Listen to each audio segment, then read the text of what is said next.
The small tent was cold, even with the thin blanket wrapped tightly around her. 10-year-old Fatima shivered, not just from the cold, but from the memory of the bombs that had shaken her home just months ago.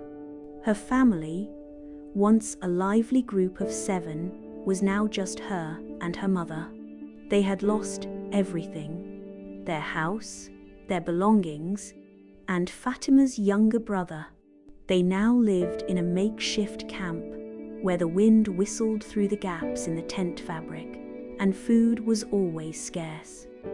Every morning, Fatima's mother would walk long distances to fetch water, sometimes returning empty-handed. The lack of water and food made Fatima feel constantly weak and tired.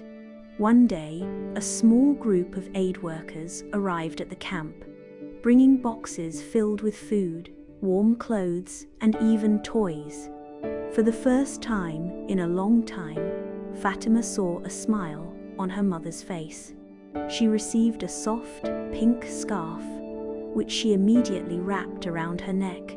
The simple act made her feel a little warmer and a little safer.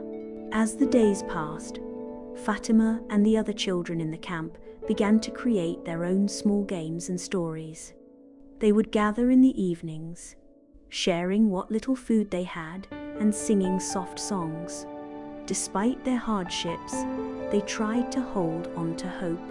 Fatima dreamed of a world where her brother was still with them, where their house was standing, and where the sound of bombs was replaced with laughter.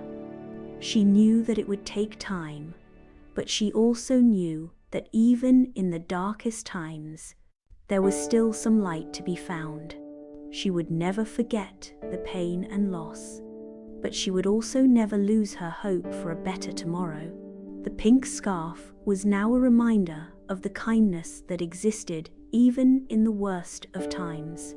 She clutched it tightly, hoping for a future where children like her could live without fear, in peace and safety.